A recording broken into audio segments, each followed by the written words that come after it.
The USS Scorpion remains buried. And the U.S. Navy continues to refuse all requests to reopen the case, which has only added to the mystery and prolonged the anguish of the families who question the official story. I think the reality is that the ship was lost for much more mundane reasons, like there was a fire on board, and get rid of any water that has come inside the hull as a result of leaking. And the result is the loss of the ship. On May 22nd, 1968, underwater listening stations across the Atlantic picked up something chilling.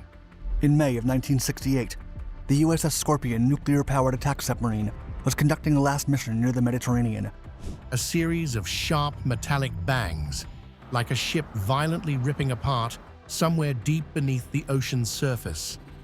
The sounds lasted about 3 minutes, then silence. Complete and total silence. Navy analysts who reviewed the recordings knew immediately what they were hearing. They had heard it before. It was the unmistakable acoustic signature of a submarine dying.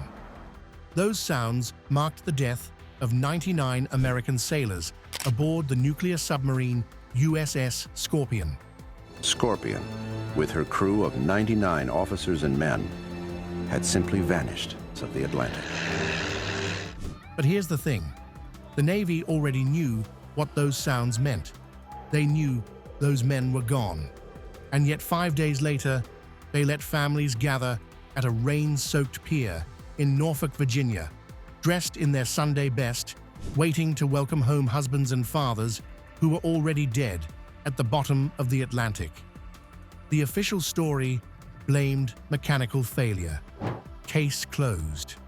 But the real story is far more disturbing. The USS Scorpion remains buried. And the U.S. Navy continues to refuse all requests to reopen the case.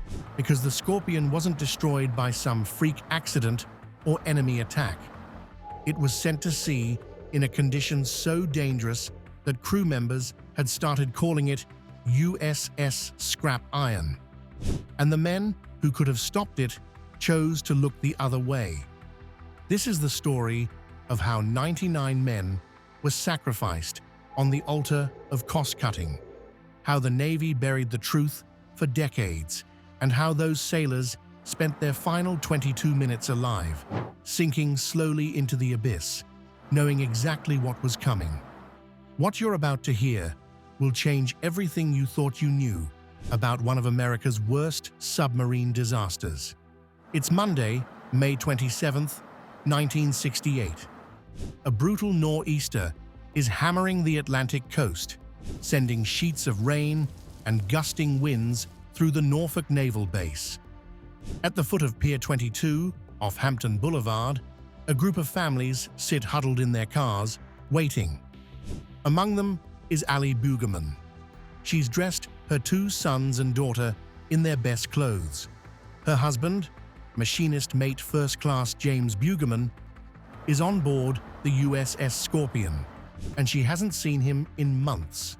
Communication during deployments is infrequent, so when the Navy announced on Friday that the submarine would arrive at 1 p.m. that Monday, it was a major relief. The submarine was scheduled to return to Norfolk at 1 p.m. today at the conclusion of a routine. Now, as rain pounds on the windshield and the wind rocks the car, Allie waits anxiously for that hulking submarine to emerge from the storm clouds hanging over Chesapeake Bay.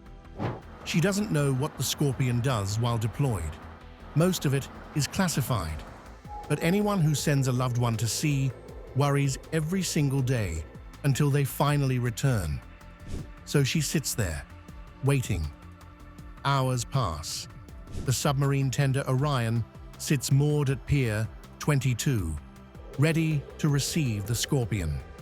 But by noon, Captain James Bella, acting commander of Submarine Squadron 6, starts getting nervous. The Scorpion hasn't made the standard radio contact that submarines typically send when approaching port. At first, he doesn't think much of it. Equipment glitches happen. Atmospheric interference can delay communications. But the hours keep ticking by, and still nothing.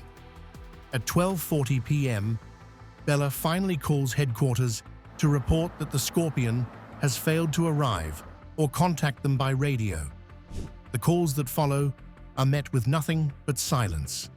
Attempts to reach the submarine go unanswered. By 3 p.m., the unthinkable happens.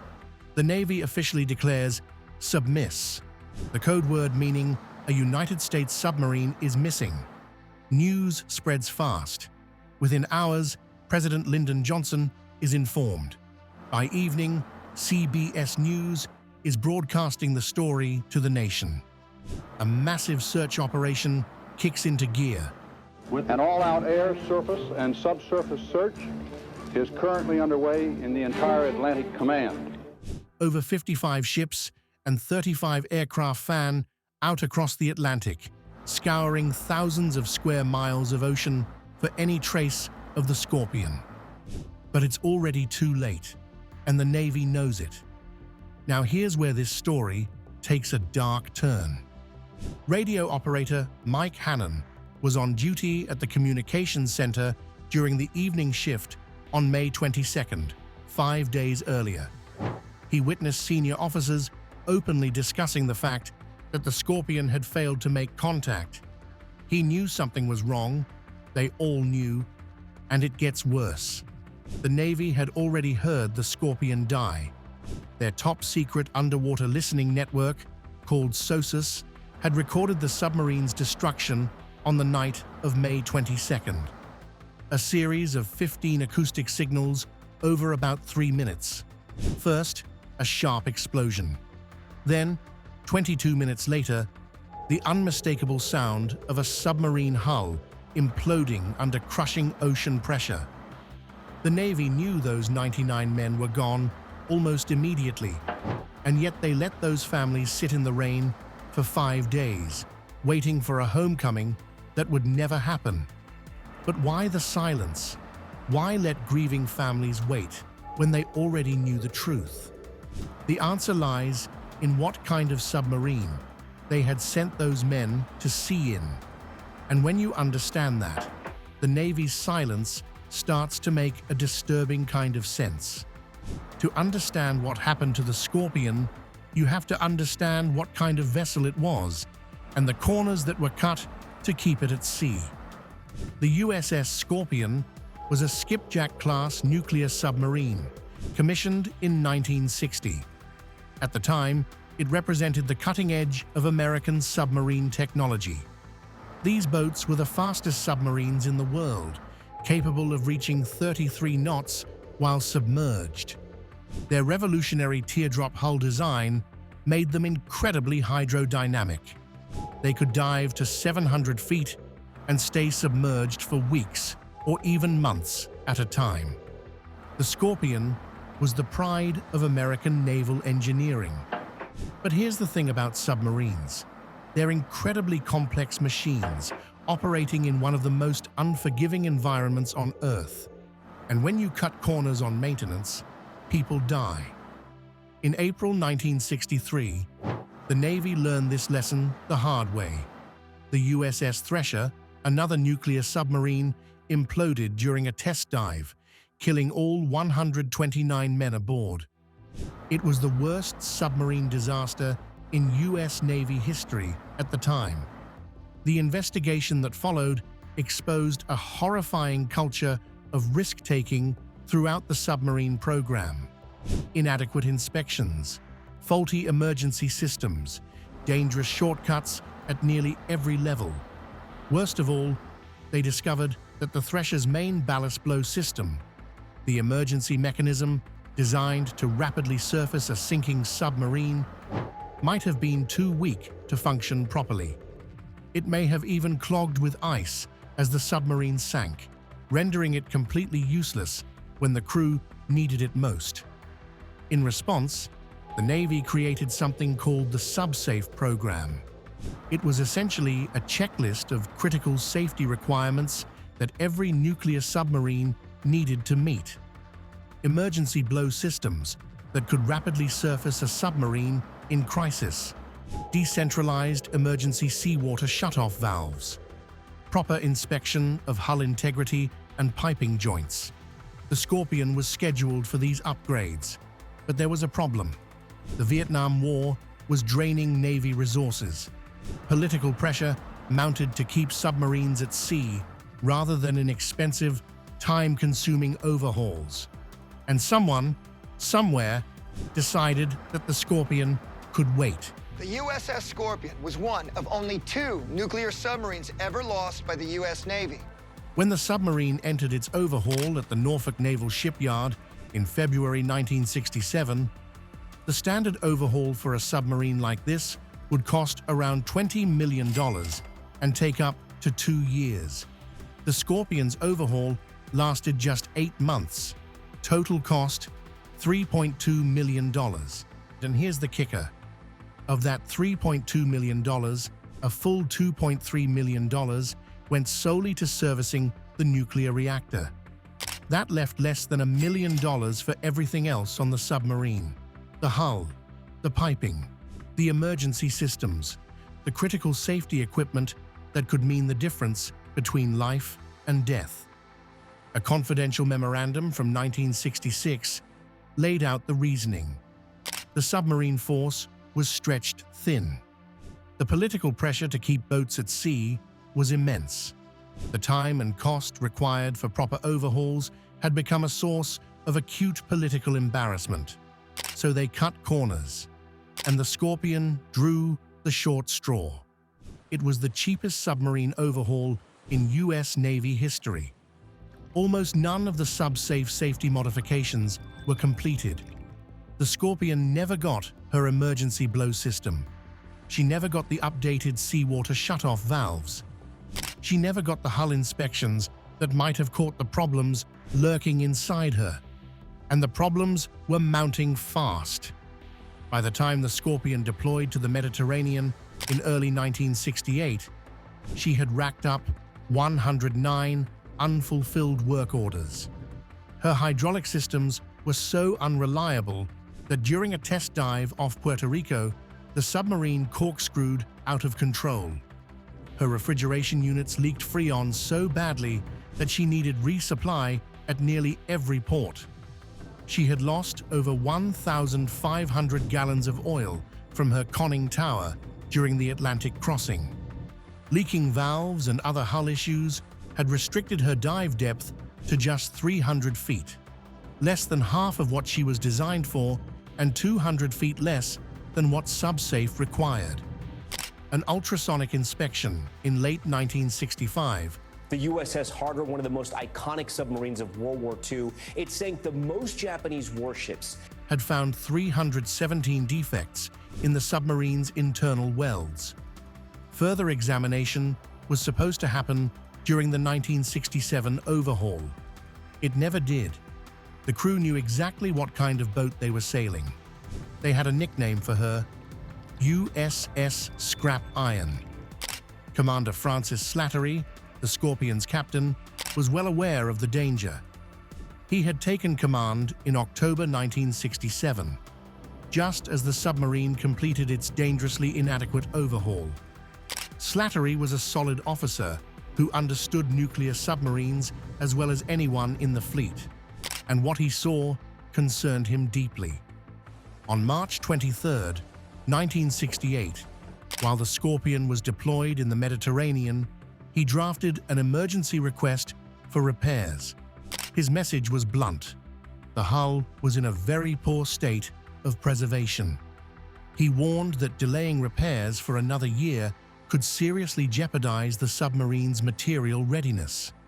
It was a dire warning from a commanding officer who rarely raised alarms, the kind of message that should have triggered immediate action. The Navy sent them to sea anyway, and what happened next would haunt the families of those 99 men for generations. The Scorpion had been busy in the weeks leading up to her final voyage. After leaving the Mediterranean, she had been tasked with a classified surveillance mission near the Azores. Her target, a Soviet naval task force that included a brand-new Echo-class nuclear submarine. It was the kind of cat-and-mouse operation that defined the Cold War beneath the waves. For several days, the Scorpion shadowed the Soviet vessels, gathering intelligence while maintaining complete electronic silence. It was dangerous work, but this was what attack submarines were built for.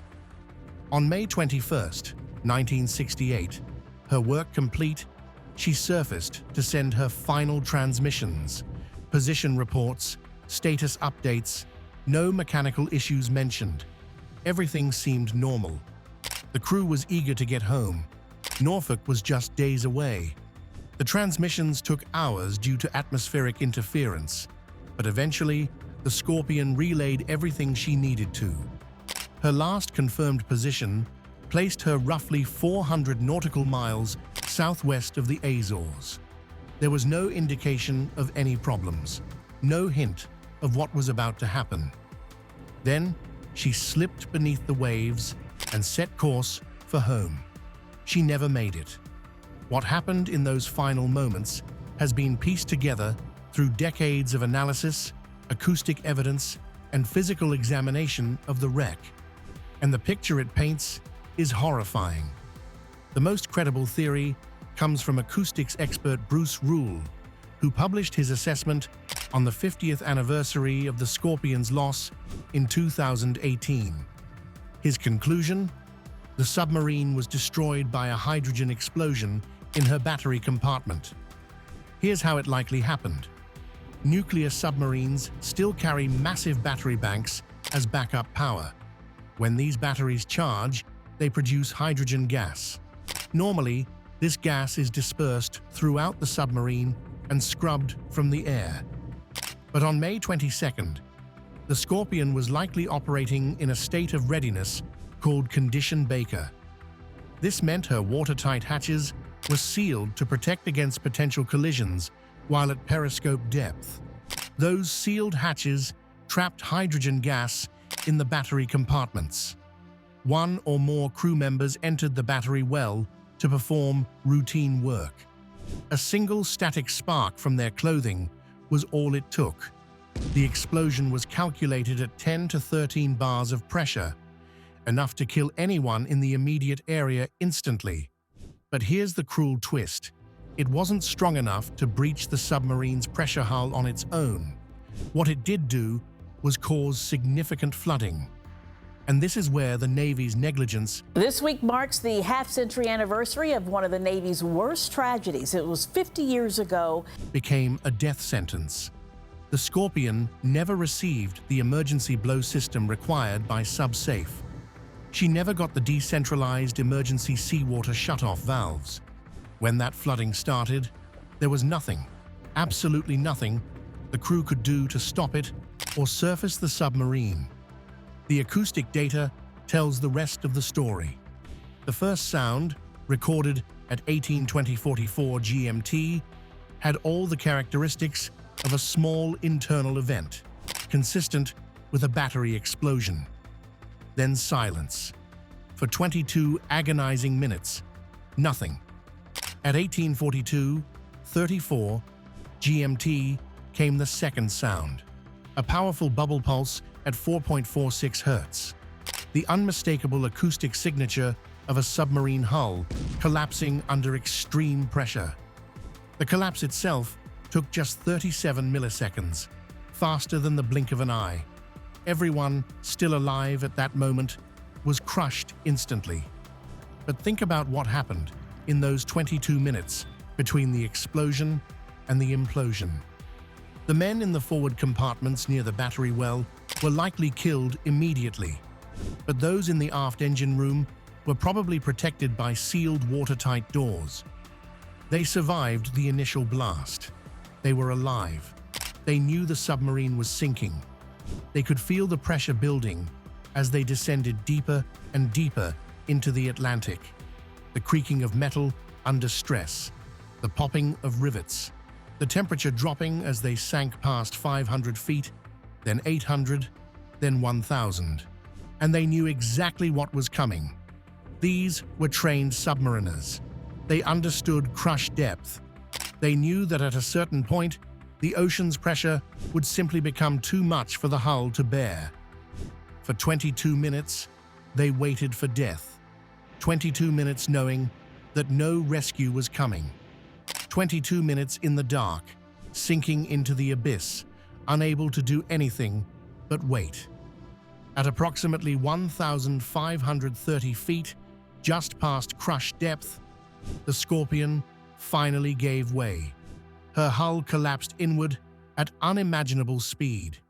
The men inside never felt a thing, but they had 22 minutes to contemplate their fate. And that might be the cruelest part of all. And the Navy knew all of this. They heard it happen in real time through their underwater listening network, and they said nothing for days. In June 1968, just weeks after the Scorpion vanished, tomorrow marks 50 years since the Norfolk-based sub USS Scorpion vanished, taking all 99 crewmen with her. the Navy convened a formal court of inquiry. On paper, it looked thorough. More than 70 witnesses testified, ranging from officers aboard nearby ships to sonar technicians and naval engineers. Hundreds of pages of evidence were submitted, including technical reports, sonar logs, and maintenance records. But the most critical piece of evidence, the SOSUS acoustic recordings that captured the Scorpion's final moments, was barely discussed. The data that could have told the full story was classified at the highest levels and largely excluded from the official proceedings. The investigation was supposed to determine what happened to the submarine and her 99 crew members. The final conclusion was remarkably vague. The loss of the Scorpion could not be definitively explained. Theories of mechanical failure, internal flooding, or accidental implosion were floated, but nothing was confirmed.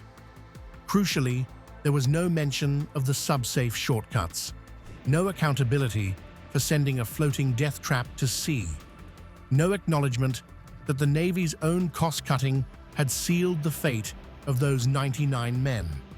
Instead, other theories were allowed to flourish. And for decades, one theory in particular captured the public imagination. For years, whispers circulated that the Soviets had sunk the Scorpion.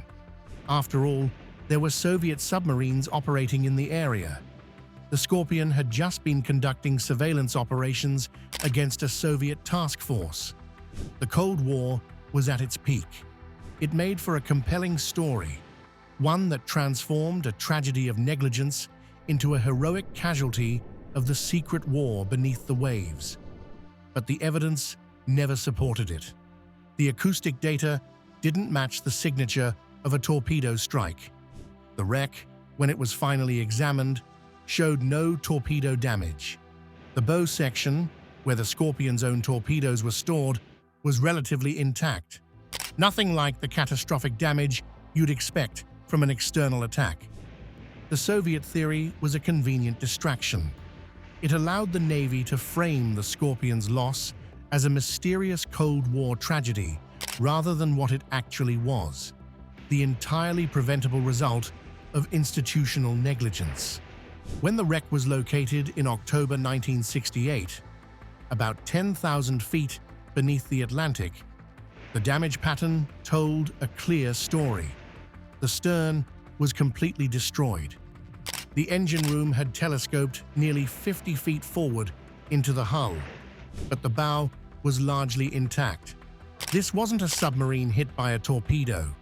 This was a submarine that sank intact and imploded from pressure, exactly what happens when flooding overwhelms a vessel without working emergency systems. The physical evidence only reinforced the battery explosion theory. Debris recovered from the wreck site included broken battery covers that had been blown outward.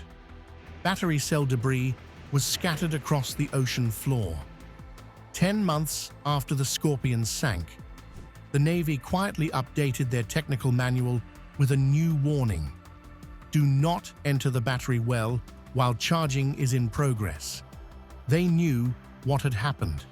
They just didn't want to admit it. For the families of the 99 lost sailors, the Navy's silence was a second tragedy. They had buried their husbands, fathers, and sons without ever knowing how they died. Requests for information were met with vague assurances. Requests for declassification were denied. In November 2012, surviving family members and the U.S. Submarine Veterans Organization formally petitioned the Navy to reopen the investigation into the Scorpion's loss. The request was rejected. To this day, there is no official explanation for what sank the USS Scorpion. The USS Scorpion. The Navy's official inquiry reached no conclusion about what happened. The Navy maintains that the cause cannot be determined, but the evidence tells a story they never wanted told. There's a saying in the Coast Guard: safety regulations are written in blood. Every rule, every protocol, every checklist exists because someone, somewhere, died. The SubSafe program was written in the blood of 129 men aboard the USS Thresher. It was supposed to prevent exactly what happened to the Scorpion. But when cost and expediency clashed with safety, cost won. The Scorpion wasn't a mystery, it was a choice. A choice to prioritize budget over safety. A choice to send 99 men into the Atlantic. 129 men were lost when the Thresher went down on April 10, 1963. In a submarine that couldn't surface in an emergency. A choice to let families wait in the rain for loved ones who were already dead. And a choice to bury the truth rather than face accountability. Think about the men who were lost. Machinist mate David Stone, who wrote home about constantly having to repair, replace, or jerry-rig pretty much every part of the submarine. Radio man Daniel Petty, who spent 12 months trying to transfer off the Scorpion. He even requested a transfer to the Army, willing to risk a more dangerous deployment in Vietnam just to get off that boat. Commander Francis Slattery, who warned the Navy that the submarine's condition could seriously jeopardize material readiness, and then went down with his ship when they ignored him. These weren't nameless casualties. They were men with families, with hopes, with futures that were stolen from them. And the families they left behind? They spent decades in the dark, decades wondering what really happened to their husbands, fathers, brothers, and sons. Decades being told that the cause couldn't be determined, that it was simply a tragic mystery of the deep. Some of them never stopped fighting for answers. In 2012, surviving family members and veterans organizations formally petitioned the Navy to reopen the investigation. They wanted closure. They wanted accountability. They wanted the truth. The Navy said no. The USS Scorpion still lies 10,000 feet beneath the Atlantic. Her reactor remains sealed. Her crew remains entombed. And her story remains a warning. When institutions choose silence over accountability, when cost-cutting overrides safety, when warnings from the people on the front lines go ignored, this is what happens. 99 men dead, families left with nothing but questions, and a truth buried so deep it took decades to surface. The mystery of the USS Scorpion isn't really a mystery at all. It's a tragedy dressed up as one, because the truth was too damning to admit. So here's the question worth asking. What should have happened to those who sent 99 men to sea in a submarine they knew was unsafe? The families never got that answer. Maybe they never will. But the least we can do is remember the men who paid the price for someone else's negligence, and make sure their deaths weren't entirely in vain. Because if we forget them, we're bound to make the same mistakes again. Thank you for watching. If you want more untold stories from history, make sure to catch the next video on your screen.